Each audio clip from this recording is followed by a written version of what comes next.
Okay, salamat no sa mga lawiton, nagyawit sa magigsunan. Ato ta sa pagtuon sa pulong sa Ginoo. Ato no sa pablihan ng atong mga Biblia.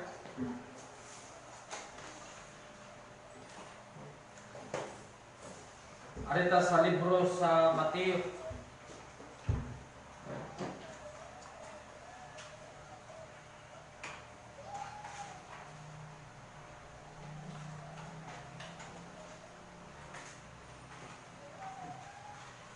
Matthew chapter 10, verse 37 down to verse number 39. Mateo kapitulo 10, versikulo 37 ngadto sa versikulo 39. Atong isgutan karon mag-igsunan is about who is worthy in the sight of God. Si kinsa ang angayan atubangan sa Dios. Okay? Ingon 3 verse 37, ang nahigugma sa iyang amahan o inahan labaw pa kanako, dili takos kanako. Ug ang nahigugma sa iyang anak nga lalaki o anak nga babae labaw pa kanako, dili takos kanako. Ug ang wala magapas-an sa iyang cross o wala magsunod kanako, dili takos kanako. Ang nakakaplag o ang magakaplag sa iyang kinabuhi kawagtanan hinunini, apan ang magawagtang sa iyang kinabuhi tungod kanako, magakaplag ra niini. Ginong Dios nga labing kamanan, salamat ning takna sa kabuntagon. Ihatagan mo Dios ang hapsay nga pagpaminaw sa imong mga pulong, pinaagi sa giya sa balaan nga espiritu, nga mao'y nagatudlo ug magatultol sa kamatuoran. O buha o Dios ang mga makapanistorpo sa among pagpamati sa imong mga pulong. Labaw sa tanan o Dios, hinluhi ang among kasing-kasing aron motuhok ang imong mga pulong o Dios. Diya ni Kristo Jesus kintanan among gisaligan o gilauman. Amen. Who is worthy in the sight of God? Sa atong gibasa mag-igsunan, nagisgot kana siya sa pagkaanayan atubangan sa Dios. Kaya ka worthy or angayan sa Biblia, kitang tanan dili unta mahimong angayan atubangan sa Dios.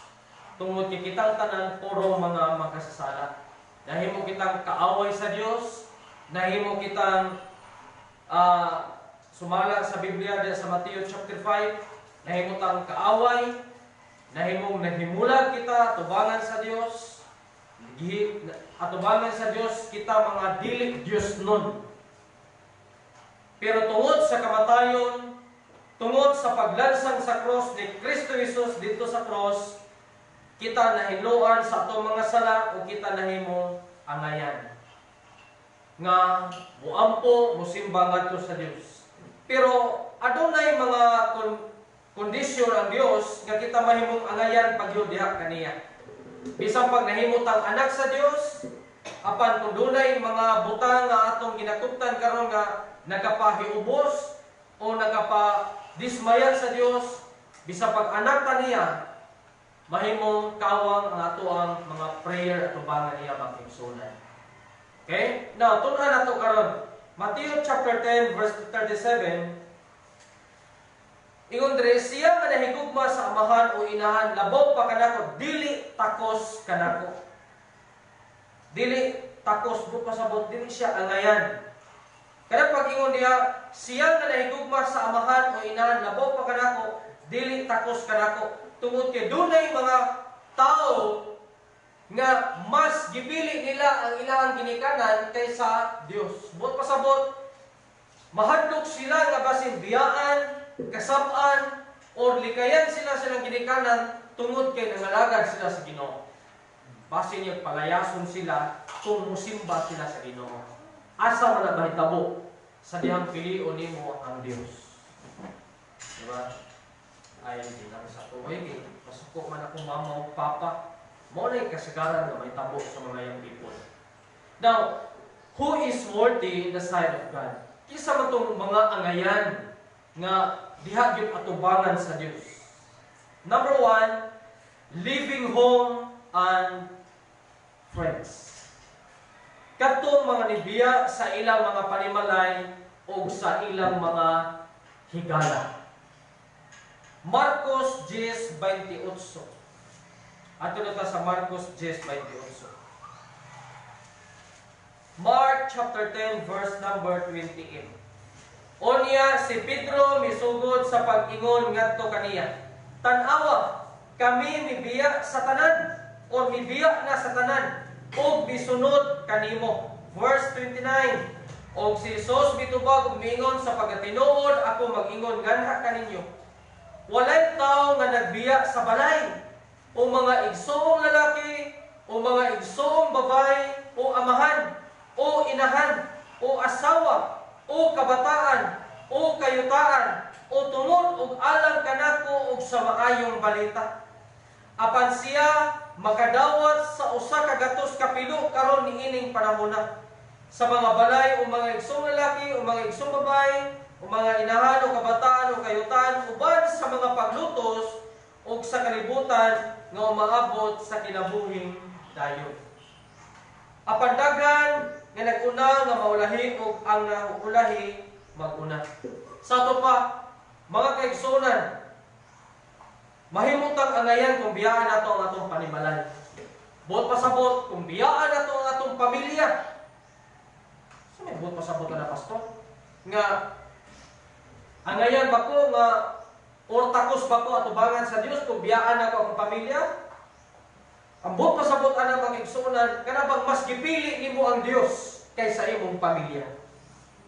Matod pa ingon ni Joshua, kung basahin nimo ang Joshua chapter 36 ba na? Nga ako ug ang akong pamilya mangalagad kami sa Dios. Buot pasabot mga igsunan kining Mark chapter 10 verse 28 to following verses, mao kaning mga Kristohanon nga wala pa madala ang ilang pamilya sa tiilan sa Dios. Kana pang babagan pa sila sa ilang pamilya. Kana bang ignore pa sila sa pamilya nga, sige, mga lagad gani kag padayon, magbulag ta. Ipaanol nato ang ato ang kasal. Ipaanol na tayo. Total, Diyos man niya kung gisimba. Doon ay mga ginikanan nga babagan nila ang ilang mga anak sa pagsimba. Pero wala makabantay ang mga ginikanan nga sila mao'y nahimong babag sa pagpangalagad sa ilang mga anak. Hinamdam ko sa una,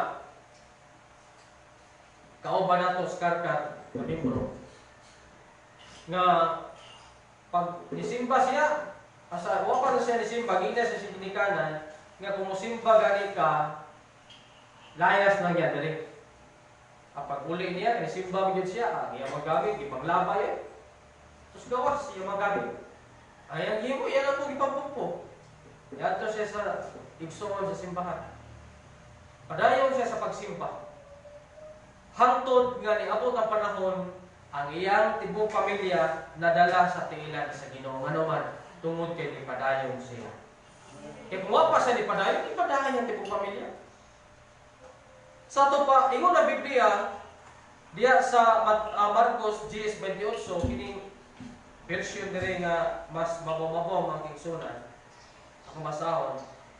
Marcos 10:28, ingon dire, og si Pedro misugod sa pag-ingon kaniya, tan-awa amo nang gibiyaan ang tanan nga og na nagsunod kami kanimo, si Christ nagisunod. Si Jesus mitubag nga nag-ingon, sa pagatinuod magaingon ako kaninyo, nga walay bisan usa nga nagbiyag balay o mga igsong lalaki o mga igsong babae o inahan o amahan o mga anak o kayutaan tungod kanako o tungod sa may balita nga niining kinabuhi karon dili magadawat o usa ka gatos ka pilo sa mga balay o mga igsong lalaki o mga igsong babae o mga inahan o mga anak nga mga anak o mga kayutaan, inubanag mga paglutos ug unya sa kapanahonan nga malabot sa kinabuhing dayon.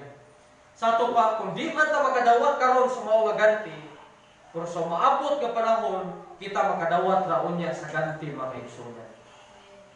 Diba?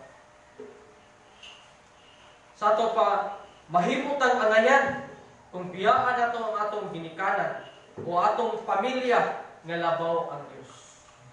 Kung pasabot, gi-priority nimo ang Dios.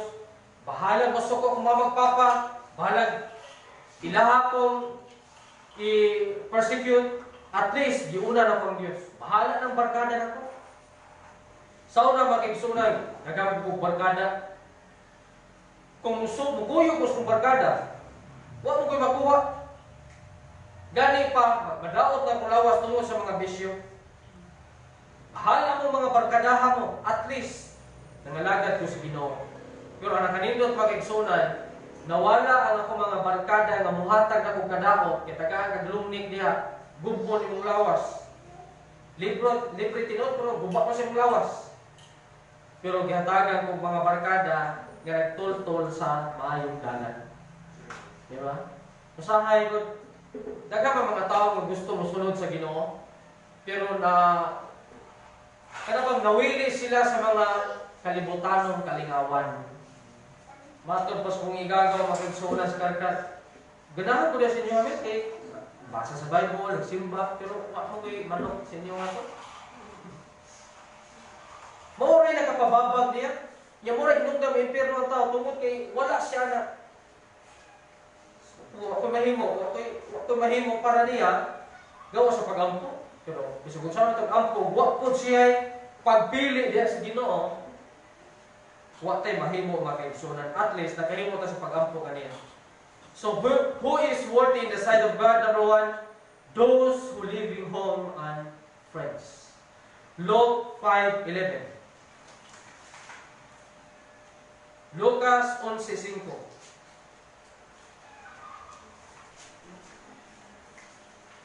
Lucas kapitulo 5 versikulo 11. O sa nadahigta sila sa ilang mga sakyanan ngadto sa mamala, ilang gibiyaan ang tanan ug mikuyog sila kaniya. So, sa dihang ilan ang ilang sakyanan, nabutang na nila sa mamala, gibiyaan nila ang tanan, ug mikuyog sila ni Kristo Jesus. Sa ito pa, wala na sila pagparaganan, gibiyaan nila. Mo ni higayuna nga daghan sila nakuha ang mga isda. So usahay makigsunan, mawili ta, tungod kay basin o mawagtangan tag barkada o unsa ba, pero ingon ang Biblia, mahimutang anayan kung unahon nato ang Dios. Bahala na siya. Di ba, usahay ang atong unahon nato nga kanang pirmi man ang Ginoo, at least maayo ang among relasyon sa pamilya. No.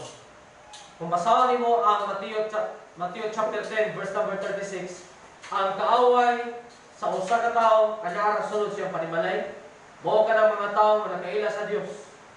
Unya, mahimo niya kaaway katong wa makaila sa Dios, pero ang kanindot magigsunan ang hinungdan mao ang Dios. Ang Dios ra po'y mo pahimutan sa maayo nga relasyon. Number 2, those who live in business. Lucas 5:27. Lucas 5:27 ngadto 28. Tapos niini siya milakaw sa iyang nakita ang usa ka maniningil sa buhis nga ginganlan si Levi nga naglingkod dito sa buhisanan ug kaniya miingon siya, sumunod ka kanako. Og iyang gibiyaan ang tanan og mitindog siya og mikuyog kaniya. Kini si Levi magigsunan usa ka negosyante. Pero sa diyang nakita niya si Kristo Jesus, gibiyaan niya ang tanan o misunod kang Kristo mga kaigsunan. Ang iyang negosyo, iyang gibiyaan adtong Domingo. So usahay nato mga Kristohanon, o doon ay daghang pa mga Kristohanon nga nawili pa sa ilang negosyo. Nga, sayang, mas dako matungkita adtong Domingo. Di ba? Mas dako man tag-income sa adlong Domingo kay mamauli at taga syudad o bumalik sa tuwa. Sigarilyo pa yung mga ilimno makahupo. Kinabi na sa tuwang church covenant nga kinadili ang pagbaligya niya ng mga butangan. Di ba? Sa to say, makiksunan, doon ay mga bimbers, doon ay mga Kristohano nga nagpadayon ni Ana tungod kay diha sila maka-income og dagko. Dagko karon Pero kung ang Dios na maningil, matutot yun, ang dili tututunon makaigsunan. Sa hinumduman, kita sa Dios. Dami ito pinadoon yung sa Kristuano. Kusog ilang kita, ato'y gayon na. Pero karon, wala kita makaigsunan. Tungod kay nalimot siya nga nakigsaan siya sa Dios. Ano itong gayon na? Usahay makaigsunan, ma-underestimate nato ang gahom sa Ginoo nga base niya ma-failure or mahagsa nato negosyo tungod kay gibiyaan nato or biyaan nato tungod kay musimba ta sa Ginoo. No, ayaw gyud mo kalimot. Kining ang atong kining time nga atong gi-invest para sa Ginoo. Daghan dividendo nga atong makuha dili na sa spiritual, sa atong emosyonal, bisan sa mga material nga mga butang idugang na sa Ginoo. Mao na yung sipyat sa pipila ka mga Kristohano nga dili makabiya silang negosyo tungod kay dako og income. Dako na siyang sipyat. Example, nakitindahan, maglisod ka sa pagbiya sa adlaw Domingo, kay dako og kita, kusog og halin ko adlaw Domingo. Doon na yung sa Kristohano nga ni testimony, isulti na ko. Wa siya panahon sa adlaw Sabado kay ang Sabado mao na sulwining. Iyang gihatag ang adtong Sabado. Nidugang ang customer sa iyang negosyo. Shop man iyang negosyo. Sa shop ba? Sa mga sakyanan. Wiring. Wa ko siya panahon. Hasta Domingo mag-igsoon na iyang magawatan. Kay kusog ang Domingo o Sabado. Pero ang iyang gihimo, gihatag niya ang adtong Sabado para sa Ginoo. Sulwining siya. Nadoble iyang kita. Ang iyang gihimo, gidungag kami yung adlaw Domingo. So adlaw Sabado, Domingo, manira siya. Nidoble ang kita niya. Nga naman, tungod kay nahimo na siyang angayan sa Dios. Kung angayan na po siya, nadoblehon ang iyang panalangin. Ginoo ra mo imong doble at panalangin mag-igsunan. Usahay makaingon na kita nga basin ka. Kanang malkansi ko. Diba? Bisa kini tayo sa offer mag-igsunan. Usahay makaingon na nga sayang man. Ano na sa ato? Dili gyud na mo i-prinsipon.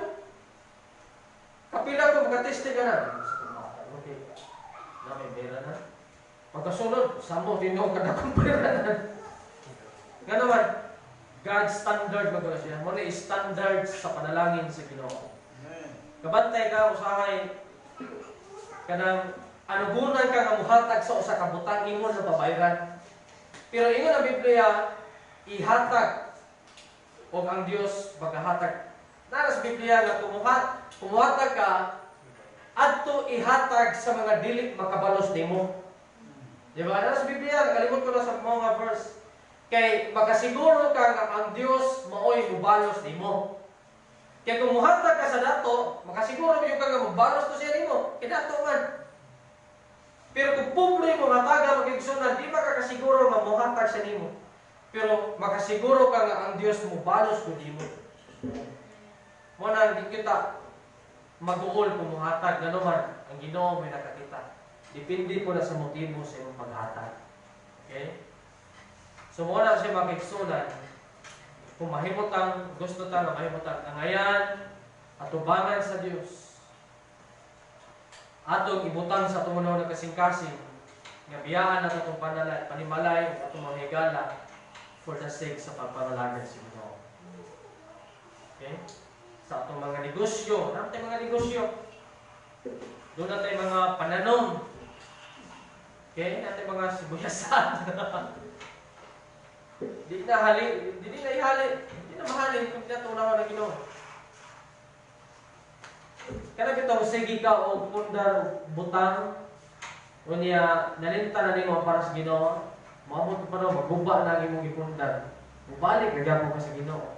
Kaysa unawon nimong Ginoo, aya ka pupundar, ang Ginoo ka buligon.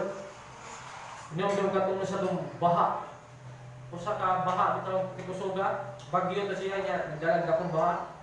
Ang mao mabalay niya bungkag Yung siya nga pila ka tuig ang akong pagpundar ato. Grabe kahagod ako sa gawas. Diuli ko, nagpundar ko. Giwash out lang ka usah sa usa ka pagpamilok. Ingana ang mahitabo sa kinabuhi so sa katao kung malimot na siya sa Dios. So kung gusto ta nga mahimot ang angayan sa Ginoo, biyaan na ito ang ato ang panimalay. Okay? Biyaan na ito itong mga higala nga nakapababag sa itong pagpuralagan sa Ginoo. Biyaan na ito itong negosyo. Kanang panimalay niya, wala siya mag-iskuta sa itong pamilya. Kung dili sa atong mga gimbuhaton adlaw Domingo. So kung doon ay panahon sa pagpangalagad sa Ginoo, kung doon na kay gibuhat, biyahe gina. Kaya kung imo nang daginoton, musamot kalangan mga kaigsuonan. Libugo ni noon ta. Mo bito na sa Tower of Babel, kung tanaw ni mo ang istorya, sa Tower of Babel, basahon ni mo ang Genesis, diyan mo mabasa. Gilibog sila sa Ginoo. Ang Ginoo mismo may naglibog tungod kay unas tanan, dili sila mga magtotoo. Okay? Unya ang motibo nila aron ilang kaputon ang Ginoo. Hindi mo makapot ang Ginoo. So, ingana usab ang atong Kristohanong pagkinabuhi, mahimong ang atong sistema sa atong kinabuhi dili nga magtotoo. Murag gidinay nato ang patong pagka magtotoo kung muhimo ta ng mga butangan. Ngano man, buhat ka na sa mga dili magtotoo. Kanang kompetensyaan ang Dios. Diba? Tanawa sa anong Domingo, mas daghan mo mag-red ride ya. Yan, mag-disgrasya po. Sumuna nga, kung gusto ta nga mahimot ang angayan, biyaan nato ang mga buta nga nakapakopetensya sa Ginoo. Kung ang Ginoo, magapanalangin ka natong tanan.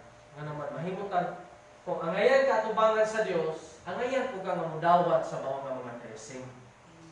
Diba, nakita niya nga, kini angayan siya. Kung mag-isgot sa kalibutan ng angayan, kita artista, pero mangitap ta mga sulubo na ito nga, angayan lang ta. Ang artista, kung sa sulubo, angayan na sila. Kung sa pamusulong sila gisigon, di pa pumplita na, artista sila. Pero atubangan sa Dios, mahimot ang angayan sa mga panalangin, bisan pa o dili ka mga dato. Angayan ta mudawat anang peace of mind, angayan ta mudawat anang labi nga pagatulog, labi nga paginhawa, di ba? Ano man, nahimo kang angayan at tubangan sa Diyos. So kung gusto ka nga mahimong angayan nga mudawat anang mga blessing, dapat atong muhimo ta aksyon sa atong gagalingon nga mahimot ang angayan at tubangan sa Dios. Okay? Ang Dios magapanlangin ka natong tanan. Kampo ta. Ginoong Dios nga labing kamuhanan, salamat sa imong mga pulong, imong gitudlo kanang nga mahimo kaming angayan takos worthy o Dios sa mga tubangan. Unas tanan magpalayo kami sa mga hugaw nining kalibutan. Kaya bisunusaw na mo sa pagpaningkamot o Diyos. Kung wala ka, nahimo na mong part niya. Layo ang blessing sa among kinabuhi. Kung wala na mo masurrender ang among kinabuhi, gana kanimo o Diyos. Layo kami ni anang mga blessing. Mahimo kaming angayan o Diyos. Unas tanan, nahimo kami ni mong anak. Nagsunod sa imong mga pulo. Gilikayan ang mga kilid ko nining kalibutan. Tabangin kami o Diyos nga ma-priority ka na mo sa mong kinabuhi. Ang likayan ng mga magkada. Kung sabay nakahinungdan nga nakompetensyahan ka mo, amo kang unahon o Diyos. Para nangayan kami sa mga butang na among gitinguha sa mga kasing-kasing. Ang good health, peace of mind, at kalipay o Diyos nga dili mapalit ining kalibutan. Ang kalinaw sa panimalay, ang labing nga pagatulog, ang tamis nga pahulay o Diyos. Ang kamalinaw sa unahuna, ang kalipay sa kasing-kasing, dili amangkon sa tao, dili kalibutan na kung dili ana-alamang kanimo o Diyos. Kung sa tabangin kami, nga mahimo kaming worthy at tubangan kanimo o Diyos. Ang himaya, ang ibalik ka na kanimo diyan in Kristo Jesus. Amen. Ito yung balik sa tig-imsit for responsive history. Okay, kapanahin na bang tanan? Salamat sa mensahe no, sa Ginoo. No, kinsa ang takos sa iyang pananaw, no. Kinahanglan niya sundyan ang ato ang mga bulaton bisan pa dito naman ang ato ang panimalay. Agi respond sa mga mensahe at mga pagsuon ang hymn number 109. Trust in a way, kumanakaw kita. Na ang pagtahod kung kauman nato ang mga blessings sa Ginoo. Verse 1, verse 10, verse 3, 109. Kumanakaw kita. Verse 1, sing. Kumanakaw kita. Buyong sa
Ginoong Dios, galabing gamanan, salamat naman yung takna sa kamuntagon. Salamat sa mga pulong yung itudo ka namo, Diyos. Hindi ka sa Sunday School, hanggang sa Divine Worship, Aman. Salamat sa mga pulong yung ipahimangno ka namo. Salamat nga ikaw ang Diyos nga sa kanunay, nagapahinumdom, nagapangga, nagatiman, nagaprovide sa mga needs. Salamat o Diyos sa imong kaayo sa mong kinabuhi. Taliwala sa mong pagkamakasasala, taliwala sa mong kahugaw, sa imong tubangan, Diyos. Imo kami ipasaylo, lugasan sa mga hamiling nga dugo, aron mahimong angayan nga musangkot nga na kaning sa mong pagkakristowanon, Diyos. Among imintinar, among kasuod nga na kanimo, among likayan, ang mga butang, ang mga kapahugaw ka na, aron mahimo kami angayan sa mga tubangan, Diyos. Magangayan, yung dawan sa mga pananalig. Salamat o Diyos, imong kaayo sa mong kinabuhi, di na mo malitok at tanan, apan ang among mahimo Diyos, ang among malitok, mo lamang ang pagpasidungog, pagpasalamat nga na kanimo. Ug sa pagpamauli sa magigsunan, uban ni sila, ihatagan nila ang proteksyon o mabalog na mo yung mga pulong mo Diyos. Ang tagbibaya, gana lamang kanimo, o Diyos, sa inyong buktong anak ng Kristo Jesus, nga mong manuluwas. Amen o Amen.